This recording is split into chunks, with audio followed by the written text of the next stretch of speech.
Special thanks to Hybit Studios for providing a review copy of 1980X for this video. The arcade was a special place to be when you were younger. A room filled with machines that took you to other worlds, allowing you to live out different fantasies and adventures. Once you inserted a few quarters, of course.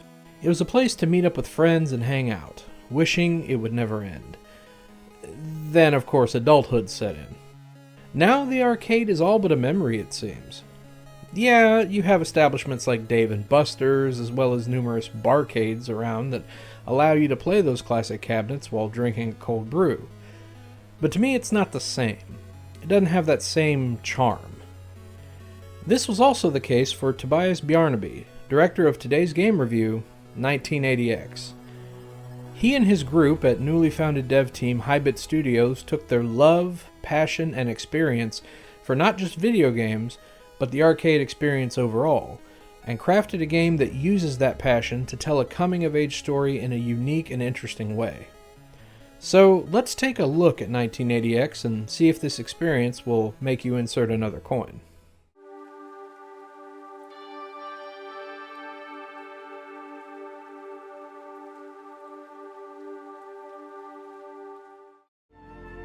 There I was, up in my room, just like every other night,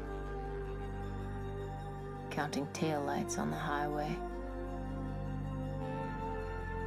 Soon the cars below would reach the city, but me, I'd still be here, stuck in sleepy suburbia. 1980X tells the story of the kid, a young teen who's in that period of life where everything he knew and loved is changing, leaving him feeling alone and longing for something, somewhere to belong. While walking in the city, he comes across an arcade, a place that immediately captures his heart, imagining events going on in his life as various video games. This concept is actually quite refreshing as it shows what most kids do when dealt with tough obstacles in their life. They let their imagination take over. Using the arcade games to simulate how the kid is feeling at that moment just feels great to watch, especially for someone like myself who can definitely relate to the kid's trials and tribulations. Plus, with wonderful narration by newcomer Maya Tuttle as the kid, it wraps it all together in a nice package for what I've started to dub Stand By Me meets the Wizard. I tried to make it work, but now, walking those hallways with all those people, I wasn't really there. I was on an asteroid somewhere, fighting space invaders. But then there was her.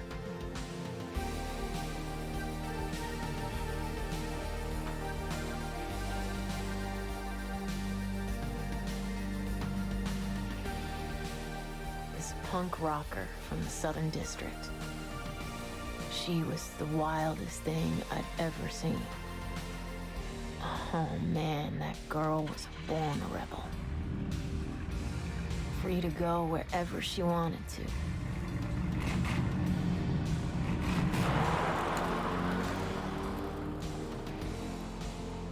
Free in a way I could still only dream of. Since the kid's way of dreaming on how to handle things is through arcade games, that means you get to play them, with 5 classic genres chosen. First is Bleeding Heart, the beat-em-up. Like Final Fight, you guide the kid through the city, beating up goons as you progress, with various pickups hidden in barrels. Then there's Out of the Void, the Gradius-inspired shooter where you blast through alien robots and collect power-ups for your ship. The Runaway, an Outrun-inspired game where you must race against the clock.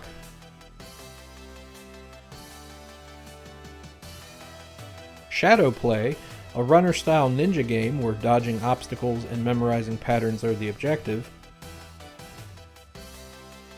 And Kill Screen, a dungeon-crawling RPG where the goal is to kill 3 dragons, along with the various enemies that dwell within the halls. You have 3 types of attack, each a weakness to certain enemies, as well as a heal spell, all while gaining experience to get stronger. Each game controls rather well and doesn't take long to complete, especially with the fact that there's infinite continues. Well, except for Shadow Play, as it's definitely the hardest game you'll come across in 1980X.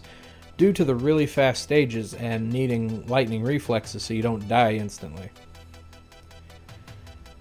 After each game segment, you're treated with stunning pixel art and animation to move the story along, with nice nods and touches that are peppered all over, from the video store to the posters all over the arcade and bedroom walls of the kid. Speaking of visuals, this entire game is just breathtaking, with crisp, fluid visuals that capture the tone of the 80s and the games that are played. Each game looks and moves incredibly fresh, with Bleeding Heart and The Runaway being my favorites. And what's a great looking game without an amazing soundtrack? Composers Anton Dromberg and Daniel Rosenqvist, as well as group UFL and legendary composer Yuzo Koshiro, come together to craft a fantastic selection of synth music and retro tunes that complements the game. In fact, I'm kinda envious of those who got the vinyls in the Kickstarter campaign.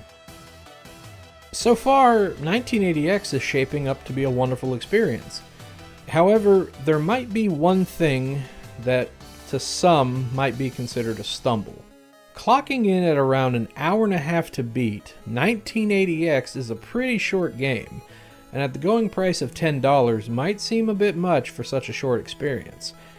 But there's a reason for this. Right before the game's released, it was revealed that 1980X was going to be split into parts, making this the first chapter, which is more of a prologue of what's to come into the next game. And as of now, it's not known if the next part will be future DLC, a free update, or a whole new game.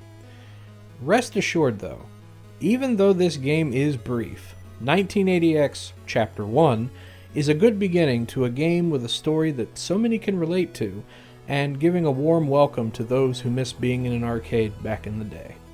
Now, when 1980X Chapter 2 is released, I will be back to review the conclusion, so I hope to see you then. But for now, this is the Dali Popka. Thanks for watching, I'll see you next time.